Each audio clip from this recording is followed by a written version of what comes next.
views and opinions expressed in this program are those of the participants and do not necessarily reflect the views of BronxNet or the program underwriters. And hello, everyone, and welcome to the Social Justice Forums. I am Daren, Jaime. Of course, we thank you for joining us. If anybody asks the question, what is the Social Justice Forum all about? An opportunity to have conversation and dialogue, talking about the inequities that many people face. We get multiple points of view. We promote civic engagement. And most of all, we share a variety of different perspectives. Stay with us now as the Social Justice Forums begins right now.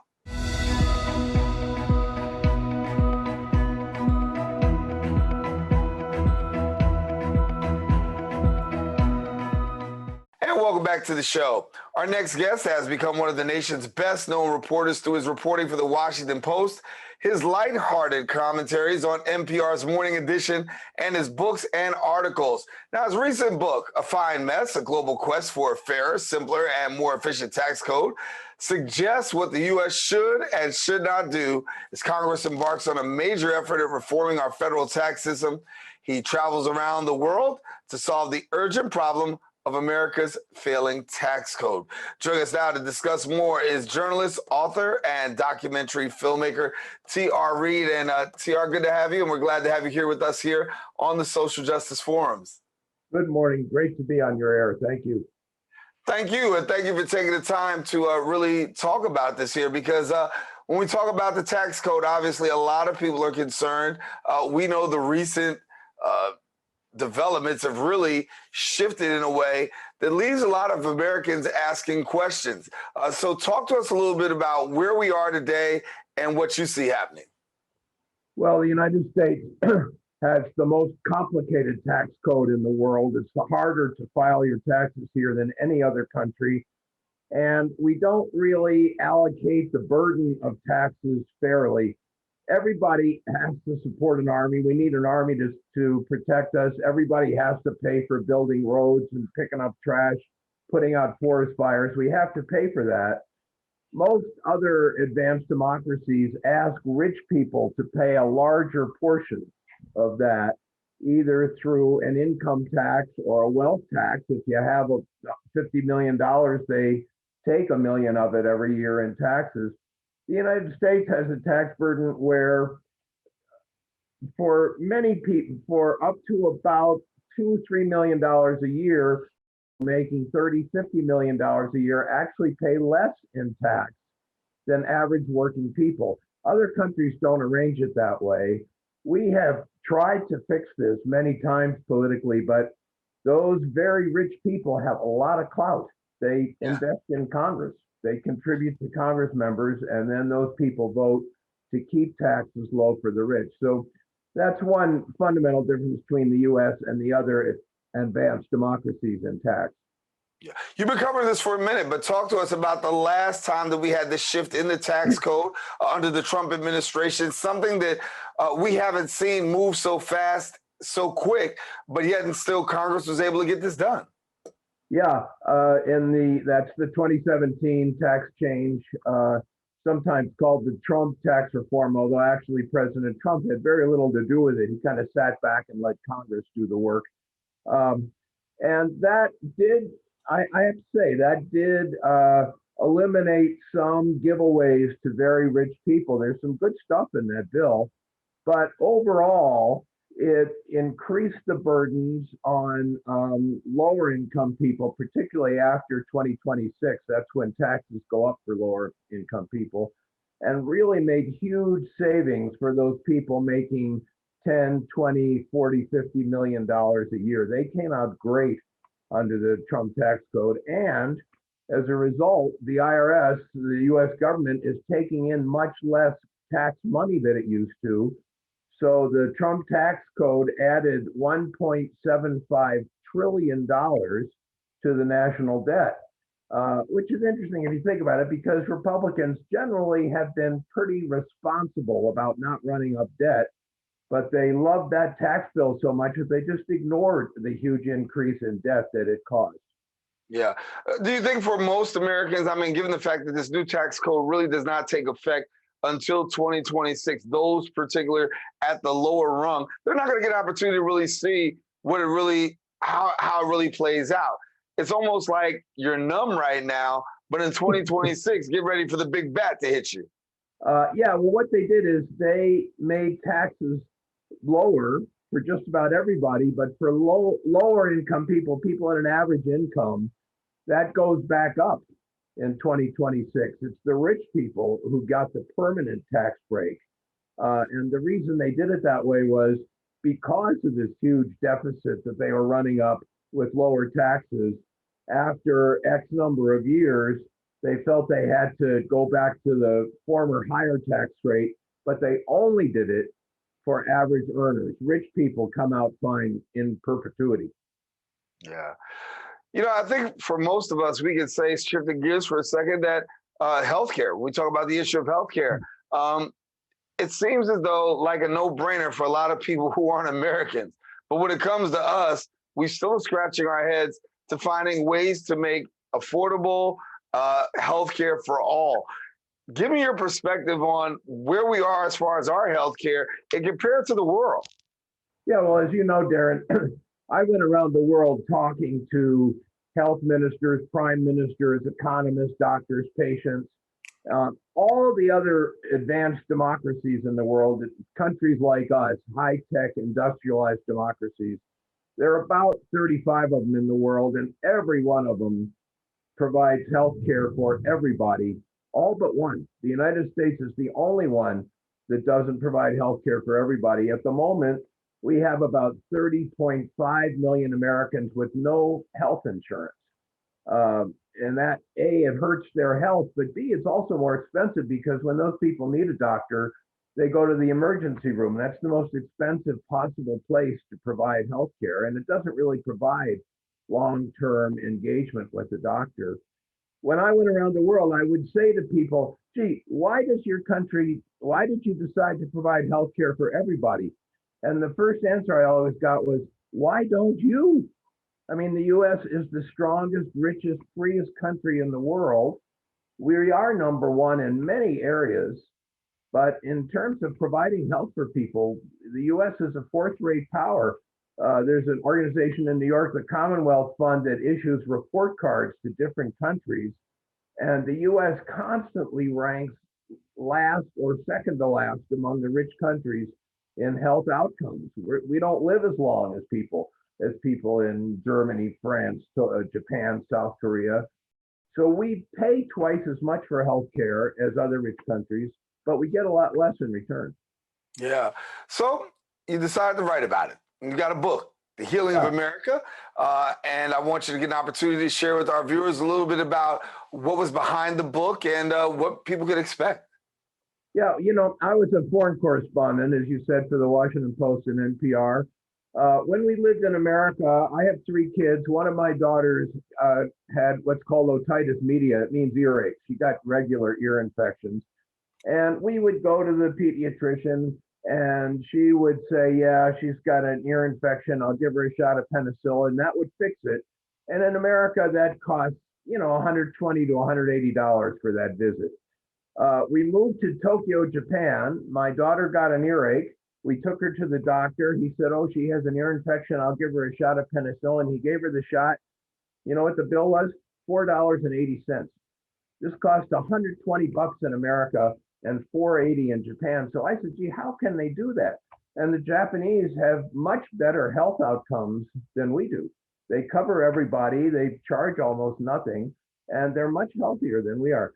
So I went to my publisher, Penguin Press, and said, hey, I got a great idea. I'm going to go around the world and see how these other countries manage to provide good health care at low cost. And my editor, Ann Godoff, great famous editor, she said to me, oh, gee, health policy, you know, those health policy books, they never sell. They never sell. But she did agree to publish my book, and it was expensive for her. She had to pay for me to go around the world. And fortunately, that book was published right during the national debate on Obamacare, and Americans were interested in health policy. So in the first week, the book went to number 6 on the New York Times bestseller list, which is pretty good. And Ann Godoff called me up and said, wow, you're number 6 on the Times list. She said, I'm so glad I thought of this book. okay, she's the boss. I said, and I mean, she paid for it. She did. She gets credit. So that book did very well because Americans wanted to know why it is we spend more and get less. Um, some people have said to me, I go around the country talking about this, and some people have said to me, oh, gee, you want government run health care, you want Medicare for all or something like that. That's un-American. And I say, no, what's un-American is paying twice as much as France pays and getting less for it. That's un-American. Wow. You know, when you look at the numbers, I mean, they're actually startling. I mean, I think when you go around the world, I should say, and you look and you see how things are done, I mean, is there this shaking of the head, if you will, to say, you know, we're supposed to be the best country in the world, yet and still we come up short in so many areas, this in particular, one of them. You know, I gave a speech recently at the University of Alabama about my trip around the world and what I found in healthcare. And this freshman, what 18-year-old kid from somewhere in Alabama comes up to me and says, you're telling me that other countries have better health outcomes for everybody, but they spend less? And I said, yeah, that's the fact. And this guy said, I got to go home and talk to my pap. He's all wrong about this. Americans used to think that we had the best healthcare system in the world. Now I think we know better. No president has dared say we have the best healthcare system in the world since I think 2002 was the last time any president said that. And if you look at polling, Americans know that we're lacking on healthcare. We spend too much and get too little. But Congress is gridlocked. We just can't seem to fix this. Yeah, and Big Pharma, we can't forget about that. You know, it's huge. When you look at other countries, how do they deal with the quote unquote Big Pharma as opposed to not New York, but the United States? Yeah, I go through this in my book. A pill that costs, you know, $1.40 a pill in America, the same pill made in the same factory with the same bottle and same label costs 6 cents a pill in Britain. Now, if the drug company can sell it for 6 cents in Britain and make a profit, why are they gouging us? And the reason is we let them get away with it. We don't control drug prices the way other countries do. The biggest buyer of drugs in the whole United States is the Medicare system. And Medicare is the biggest buyer, but they are not allowed to negotiate for lower prices by law. Congress passed a law saying that Medicare can't use its purchasing clout of the big pharma industry. Yeah. So we take this now to Washington. We deal with lawmakers, and I know that you've asked that question many times up on the Hill. I've asked that question on the Hill, and it seems as though there is this debate about what is the best way to go. I'll let you tell, because you're being interviewed right here. What do you get on the Hill when we're talking about this and we present this and we say, listen, you know what? The rest of the world is doing it. You got better outcomes. At the same time, you're also spending less. What's your response on the Hill?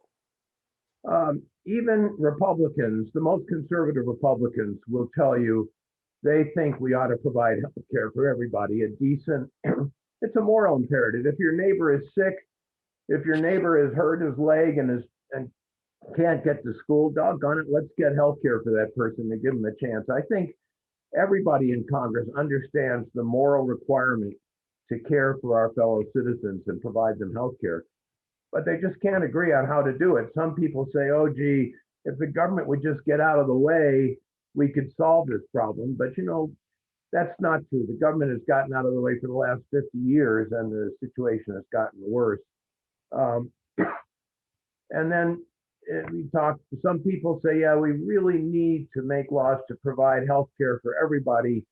But the problem is, in the current system, as I said, with 30.5 million people with no health insurance, there are some big winners. Drug companies, for-profit hospital companies, and health insurance companies, they're doing fabulously well in the current system. So they fight change. So give us where you see things going now. I mean, obviously, the debate continues, the war continues. We got a lot of different things happening across the world right now and world news. Where do you think all of this is going to play out by way of taxes and healthcare?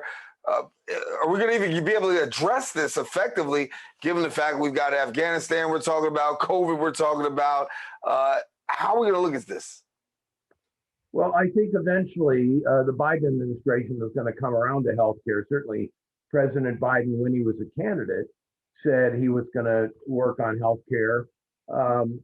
One of his proposals that I think would really help is he wants to lower the age when people qualify for Medicare. Medicare is the government-run insurance program where you get your insurance from the government, but the doctors and hospitals are still private.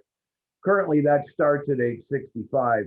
He's talked about lowering the age of that to 60. This would be very, very good because insurers don't want to cover people over between 60 and 65. They get a lot of illnesses, and those people need health care at a reasonable cost. I think that one might pass. I think the insurance lobby might let that pass. And if that happens, maybe 5 years from everybody would like it. People on Medicare often regularly say it's the best insurance they ever had. If that happens, maybe we would lower the age to 55, to 50, to 45, and gradually we'd get everybody in America covered. That's one possible approach. Another approach, which we see in several states, is some kind of limit on health insurance premiums and deductibles. So the insurance companies would stay there, but they'd have less ability to gouge you on the premium or to make you pay most of the bill. So these changes are kind of pending because clearly Americans know that we're getting shafted by our healthcare industry. We pay too much and get too little in return, and they're demanding change. Yeah. How fast do we see this moving, given the fact that we've got so much that we're contending with right now? We've got other international issues that we got front and center. Do we see this like hitting the table to be dealt with in a more public way in the next quarter or so? Well, next quarter, I think they're going to try to do something before the 2022 election because legislation that would reduce the cost of prescription drugs, legislation that would force the insurance companies to treat you more fairly, not deny your claim, let you go to more different doctors. Those are all very popular. So I think if those come up in the months leading to the 2022 election, several of those proposals could pass. And as I said, Biden promised big change when he was running for president. So I think he's going to feel an obligation to produce something before the next by-election.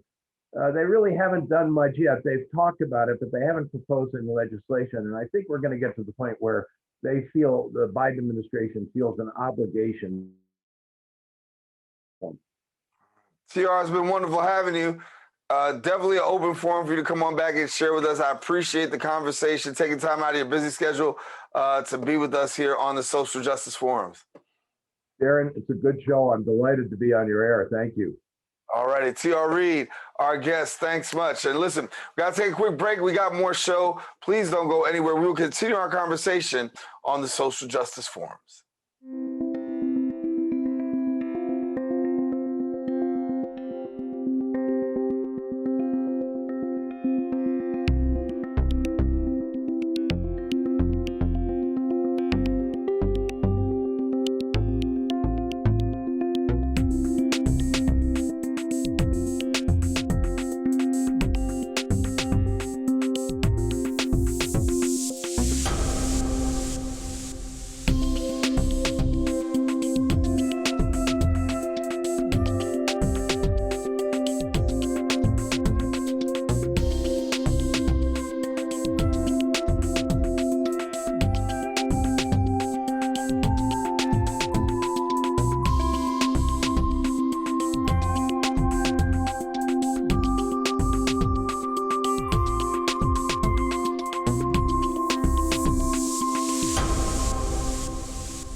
We know that people are dealing with the health crisis, but there's also a lot of food insecurity. We're giving out healthy food options, and that's what's key here. If you're a senior, you have a disability, they'll actually deliver meals to you. The residents are anxious, they're worried, they're scared, they want to be tested. When things were happening in our community and we couldn't get the help. There's almost a presumption of criminality that attaches to your skin color. The site will prioritize those who are at highest risk in the population. If you feel symptoms and you'd like to visit one of these COVID-19 testing sites here in the Bronx, you may call the State Health Department's hotline. Important to note about this site is no reservations are needed. This is a walk-in clinic. A lot of us are out of work and looking for something to do. We have the machinery and the skills to make large scales of these masks and gowns. Take care of your people. It's going to go way further than we actually can understand. Right now, employees like myself are just adjusting to the new reality. Reporting from BronxNet, this is Daren.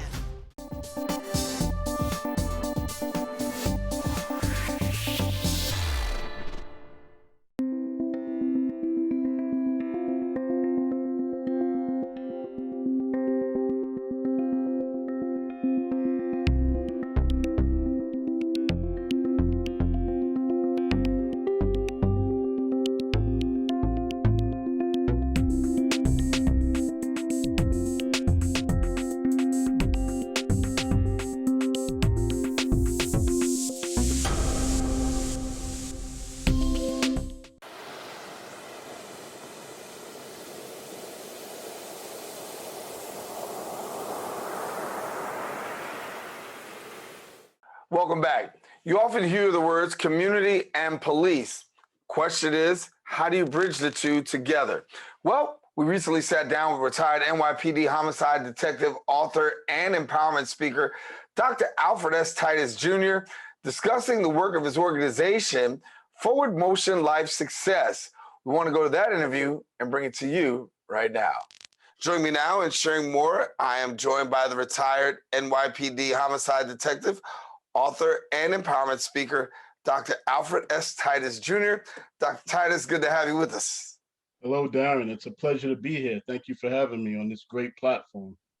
Well, thank you. We say it's a great platform because we have an opportunity to actually have some dialogue. And really because when we talk about some of the matters that are germane to you, they're front and center right now. And so I want to just get a little bit about you, first of all, for people who don't know you, a little bit about your work. As I said before, you are a former NYPD homicide detective. How do you go from homicide detective to turning around and saying, I want to be an author now? Yeah. Well, Daren, there are a lot of things that I dealt with and that I saw on the streets working in NYPD. And it allowed me to want to give back even more than I could as a law enforcement officer. You know, I joined NYPD to help people, to help the community, to be the positive role model for my children and other minorities and African-American men. When I got into the job, you know, I did well. I progressed up the ladder, you know, as I should have, and you know, I made it to the highest level of being a detective, which is first grade. And but what always bothered me was that when we went out on calls, it would always be in a minority neighborhood, and it would always be our children that were involved with a lot of these things. And I was the type of detective that when I got a young person in a room for an interview or an interrogation, I would always shift it and ask them, what are they doing here? Why aren't they going to school? You know, what changed their lives? And I always try to empower them and make them realize that they have the power to make changes in their life, to get out of the street life and live a more productive, successful life. So with that, I decided to retire. I had a son that was in his teenage years. He was going a little bit astray. So I connected that with what I was seeing out in the streets. And I wrote my first book, which is Forward Motion, The Keys to Progress and Success. That book was geared toward my son. It's a motivational empowerment book. And it's great for the youth because it teaches them to use the skills that they have, not be limited by any circumstances within their life, and to progress and be empowered, overall change their mindset. Right. And I decided with that book to start an organization. And my organization is Forward Motion Life Success. And with that, I go around the city and I do empowerment speaking. I have a workshop that empowers the youth. You know, my goal is still to help the youth. Yeah, I want to talk about your message and the receptivity to it. Obviously, you do get great receptivity. People are listening to the message. But when you come in and you say, listen, you know what? This guy's a former homicide detective, works the NYPD. Yes. In a culture that is not really pro-blue right now. Yes. What's it been like? What's it been like for you chopping it up with these people? Well, there are times when I'm welcome. You know, everybody's like, okay, this guy must have some positive information. Then there are other times you get that same mentality that I was getting when I was in law enforcement. No one wants to talk to the police. No one wants to listen to the police. The police are the enemy. So, you know, I have to kind of break that down. And I go back to a story that happened to me that kind of led me to retirement. And there was this kid that I had met through several interviews. And we kind of got a little close, and I kept, you know, talking to him, trying to get him to get out of the gang and change his life around. So he finally said to me, I'm going to look into getting my GED and then making other moves. I said, good. The next homicide I went to, I pulled back the sheets and it was that same kid. And I realized then that if I could have reached him, or if he was more receptive to the information I was giving him, it could have been another life saved. And that drives me, and I have many stories like that I can relate to the youth to get them to understand that, listen, you're going in the wrong direction, or you're not moving at all, because we have a lot of youth that are not necessarily going in the wrong direction, but because of everything that's going on in the world today, they are stuck. They don't know which way to go. You know, I have even college students that I teach that are telling me, Professor, we don't know what to do. We don't know to go, you know, it's a law enforcement school I teach at, John Jay College in Manhattan. And a lot of the students that came in to be law enforcement officers are backing away from that now. And I'm telling them, just like I tell the youth, we need you. Now is the time where we need new, young, fresh blood, fresh ideas to get out there and make the changes that we need. And the same thing with our youth. They have so much potential. And I speak to some of these kids and they are so smart and educated, just within themselves. If they could just follow the steps of a program that I've set up, the 7 steps, it'll take them right into the success that they need. I was getting ready to ask that question. Talk to me about these steps, because you do have 7 steps to that outline. Yes. So what are those steps if somebody's watching? Okay, well, the first step is to recognize that change is needed, okay? You have to recognize that my life is not going in the right direction. This is not how I'm supposed to be proceeding, and this is not going to lead me to where I want to go. So you have to realize that you have to change. Then you have to learn that there are about 4 key words that you need to learn and understand: motivation, ambition, determination. You need to learn what those mean and apply those to your life. You also need to be able to realize that a lot of the limits, a lot of the things that are stopping you, we have a lot of young people who have issues within their families, maybe they grew up in a single mother household, or their father or their mother is incarcerated, or someone is on drugs, or you can't let those things limit you. You have to succeed despite of everything else that's going on in your life. You have the power within yourself to still succeed, to push past that. And the number one thing is developing a game plan. You have to have a game plan, which means you have to put it on paper. It has to be something you look at every day. It has to be a plan with steps that you follow. And I go through all of that with them, because my goal is to empower, not just motivate. Motivate means to just tell someone to do something. Empower shows them how to do it. It's very similar to that old adage, teach a man to fish and you feed him for life. You know the one I'm referring to. Yeah. That one is very important that our youth learn these key concepts because they can be applied throughout their entire life. Yeah. I know in addition to all of these things, you also take your police background and you bring that to the forefront too. So you have an opportunity to talk to them about the things that go on. And let's look at what's going on in the nation right now. A lot of people are being unfairly targeted. Our men are being shot, traffic stops. And so talk to us about that conversation that you're having, because you are going behind the badge and giving us some up front and center stuff. Absolutely, Darren. I've seen a lot of things. I've seen a lot of interactions with police go wrong. We've all seen them now in the media. So I have another program that's called Positive Interactions with Law Enforcement. And with that program, I go out into communities and I discuss how to interact safely with the police, what your rights are, what you should be doing, what you should not be doing. But more importantly, I give them the mindset of the police. I give them an insight into how the police are thinking and why they're doing what they're doing. And with that understanding comes greater knowledge. It's important that we understand each other's side. So I give that understanding to the community so that they can understand why the police officer is asking me to do this, why the police officer is demanding that I do this or requesting or whatever the case may be. But most importantly, I tell them that the important thing is to get home safely.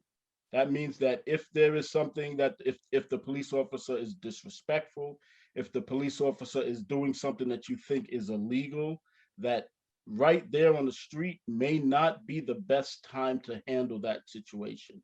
Get home safely, make sure you take his badge and number and all that stuff without making a big scene, and get that information, and you can live to fight the issue another day.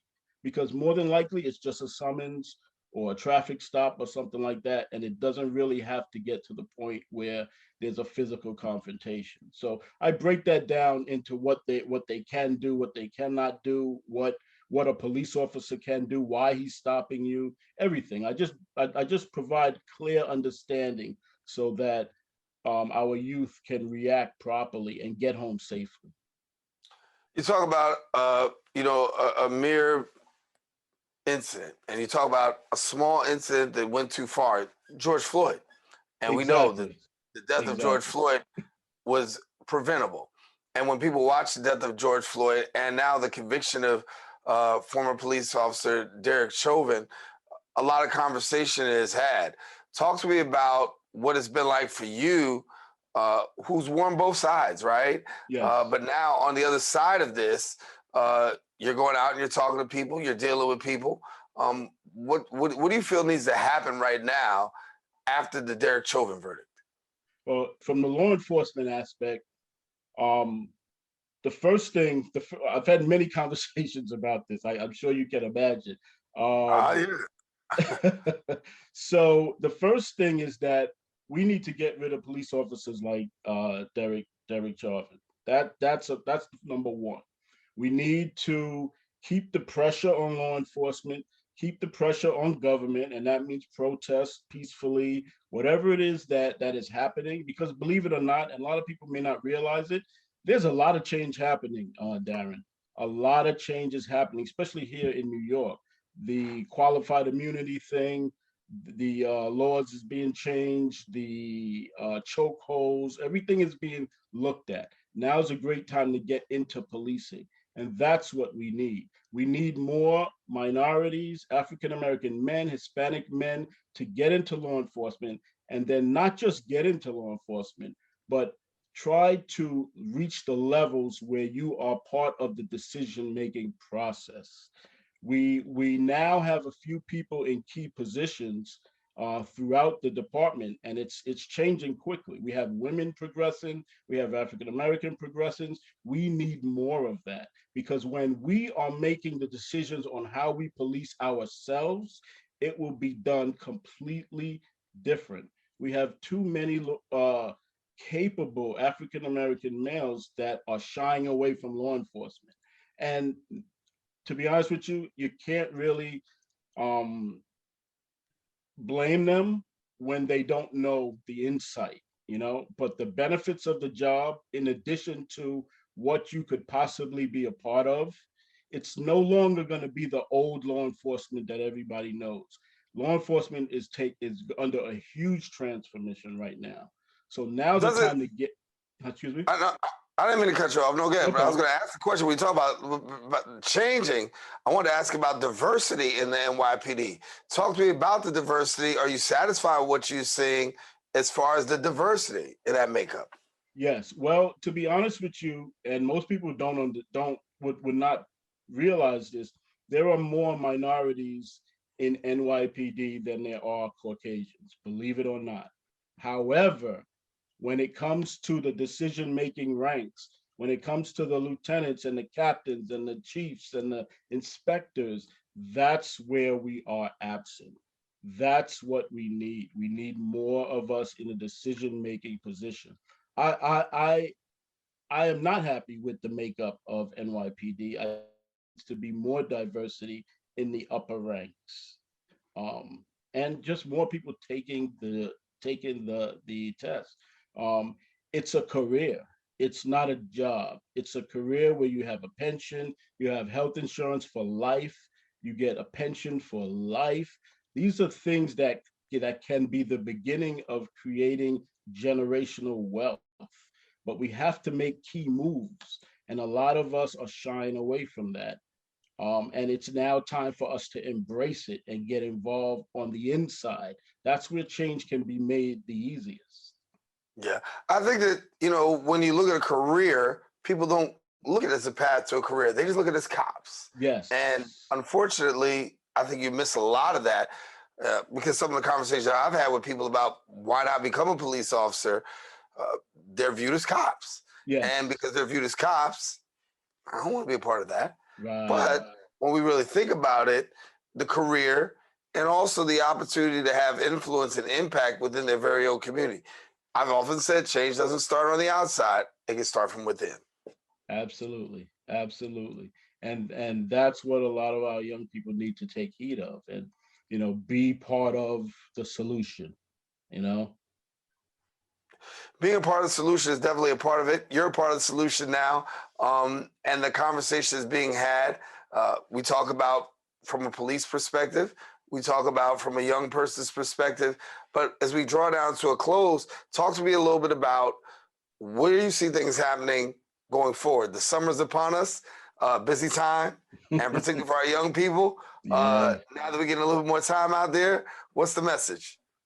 The message is to stay safe.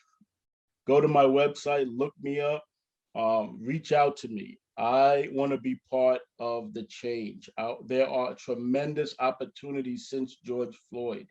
You open your credit card statement and you see, we support Black Lives Matter. Everybody's on board now. There are, well, not everyone, obviously, but there are opportunities that we need to now take heed of. Doors are opening. It is time for us to grab these opportunities and change the image that the world has of us and change our growth as a people. There's going to be a lot of people on the streets again. And, we need to prepare ourselves for the next step, the next level for our people.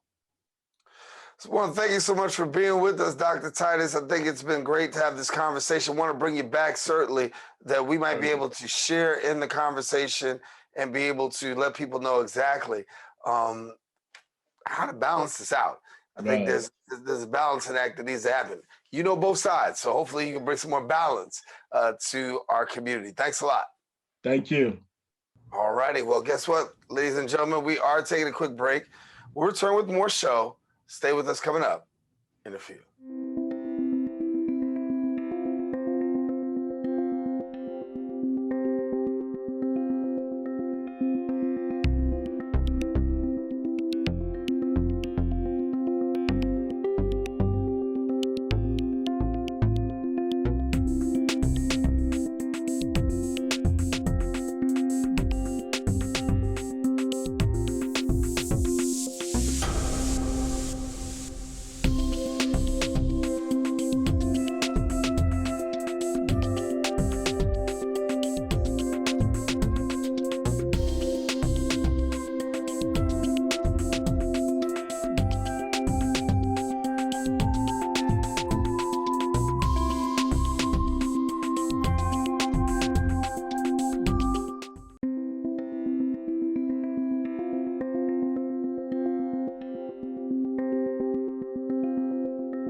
And welcome back to the show. Open New York is an all-volunteer group advocating for the abundant homes and lower rent.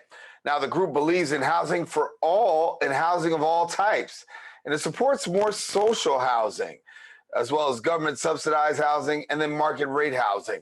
Now, their vision is if anyone wants to, they should be able to afford housing in New York City, and to achieve that, the city needs to build more housing in all neighborhoods at all income levels, especially in wealthier neighborhoods, which historically haven't done their fair share. Joining us to discuss more is the board member for Open New York and district manager for Community Board 6 in the Bronx, John Sanchez. And John, good to have you. Thanks for having me.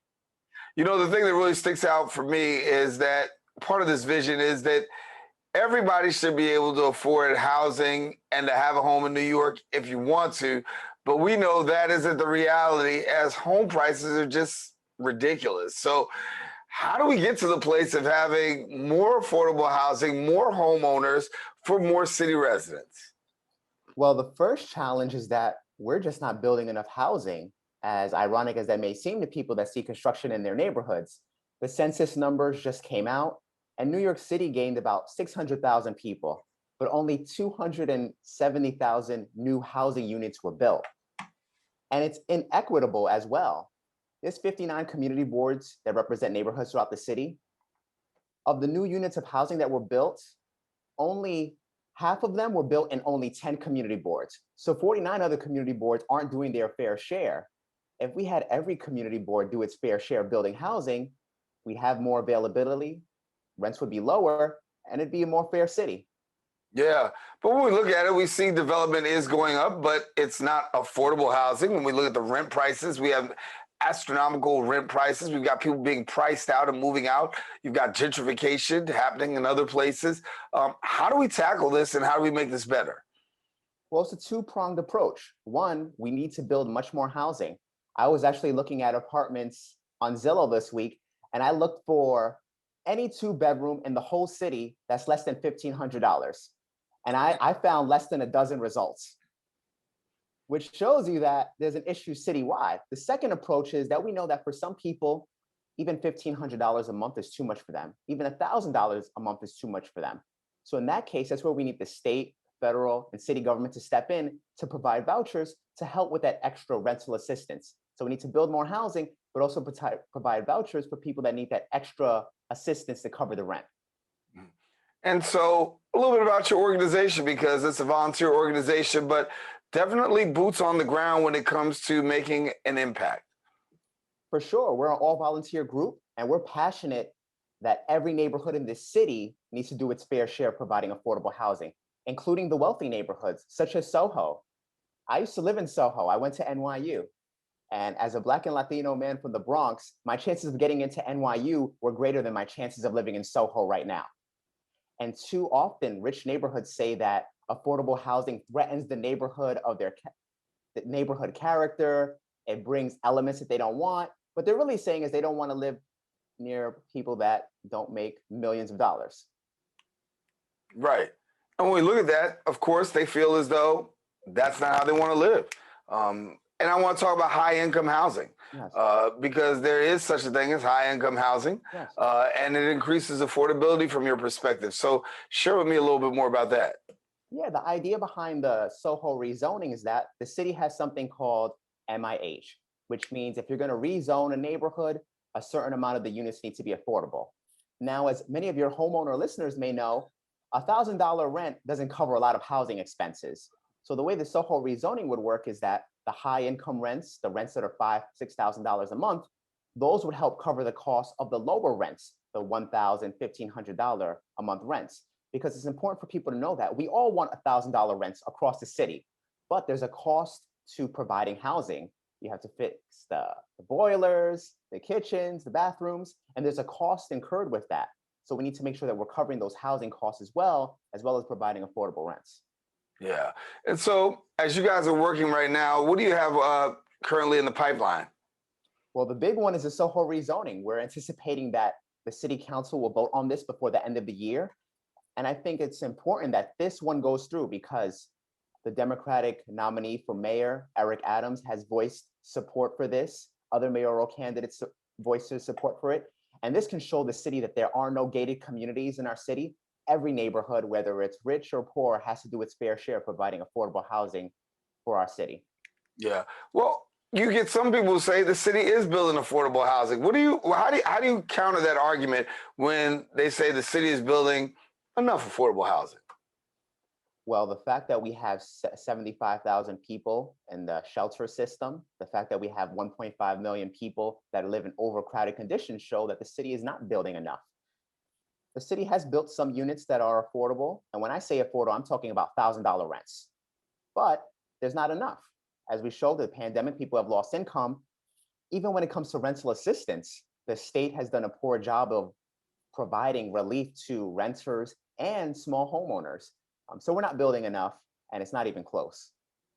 Yeah. In fact, cities such as Austin, Texas, Houston, even Jersey City are building more housing units than New York City.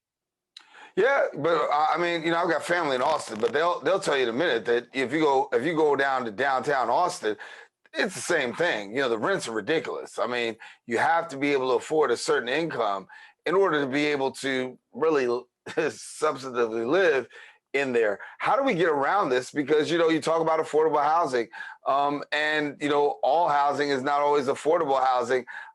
And when you talk to lawmakers, they'll tell you, listen, we're building a fair share of affordable housing, but my question always is where, and my question always ends up being how much?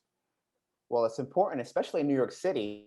We were building twice the amount of housing that we were building in the 60s than we are right now. So one, we're just not building enough. But I think to your bigger point, the rent just isn't affordable for folks.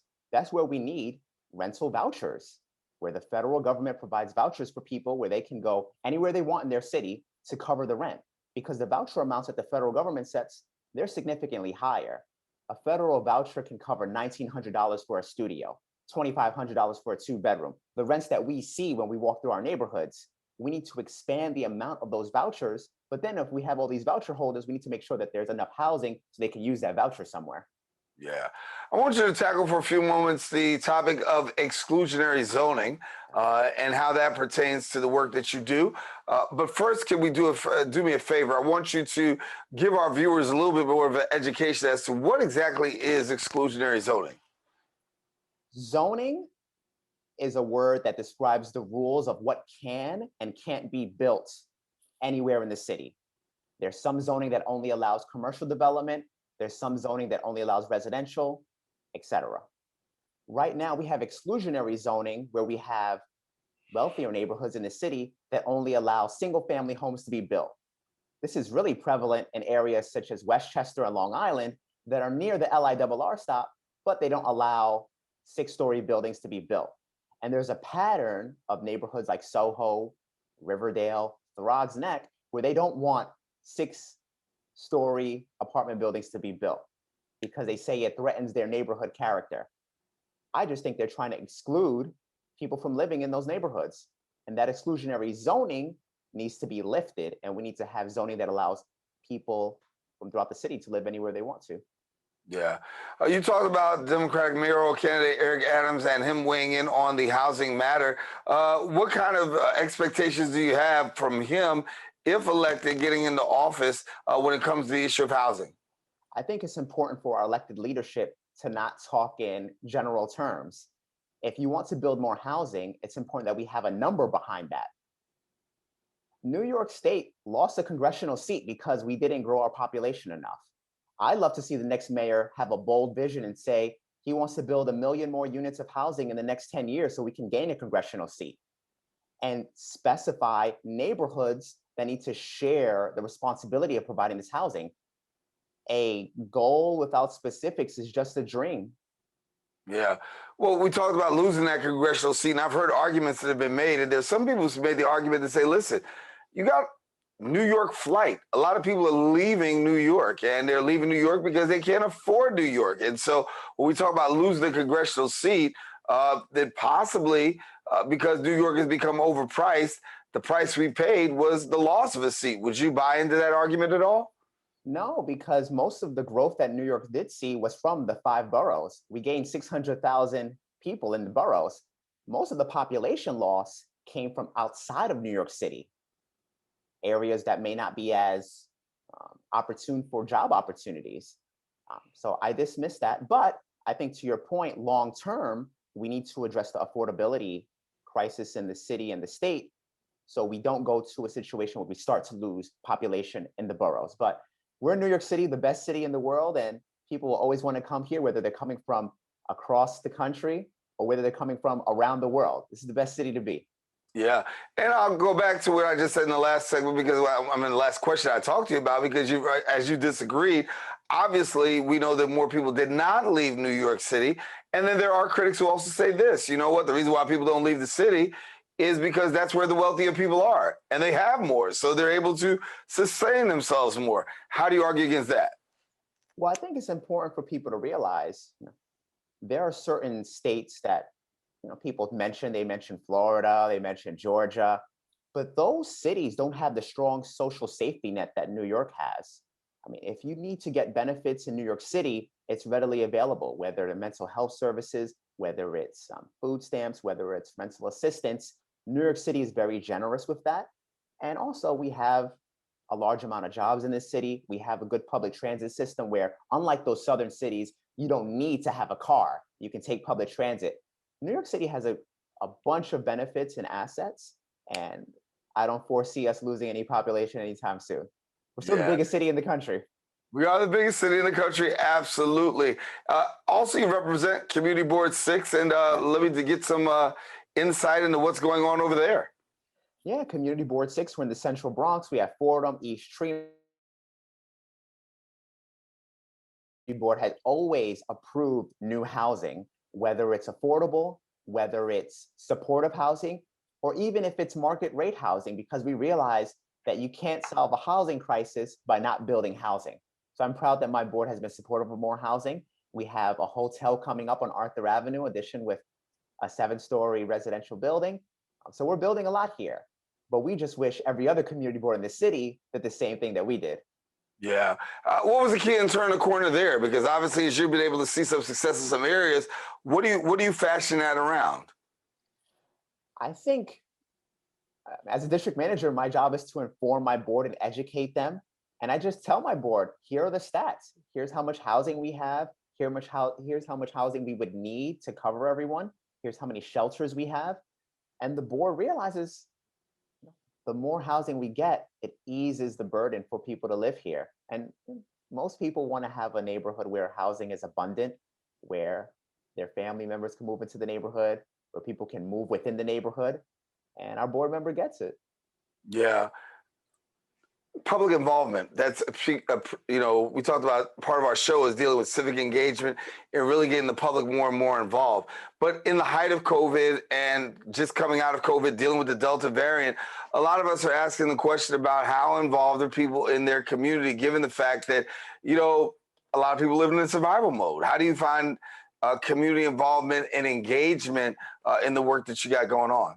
Well, I see that the remote meetings that we've been having during the pandemic have actually helped increase involvement and participation at our community board meetings, because people don't have to stay late night in a venue and go home late. They can be on their phone, they can be in their computer, they can participate and learn what's going on in their neighborhood. And I hope that continues, because we need to get to the 21st century. We shouldn't have to meet in the evening after work to talk about housing in our neighborhoods. And it will always be a challenge. We have a digital divide, but I'm hoping that more virtual meetings take place, especially when it comes to local government. Yeah. Before we go, talk to me about how people can get in touch with you and stay connected to the work that you're doing. Well, first and foremost, if you're interested in having more housing across the city, go to opennewyork.city. We're looking for more volunteers throughout the city, especially in the Bronx. And that's the best way to get involved. Open New York. We have meetings in person, we have meetings remotely, and we want to turn the paradigm in this city to show that New York City can be a city that's open to all newcomers and existing residents, where they can find an affordable place to live. John, I want to thank you so much for being with us here on the Social Justice Forums. Appreciate hearing you and hearing your perspective when it comes to this whole issue of housing. Thanks much. Thank you, Daren. All righty. Well, we want to tell you that we are out of time here on the Social Justice Forums. We've had some great guests and really have elevated the conversation. That's what we aim to do every week, promote civic engagement, elevate the conversation, and also promote community involvement. Be sure to tune in next week. We're going to step it up a notch, and we'll have another Social Justice Forum coming up. I'm Daren Jaime saying thank you for watching. We'll see you next week.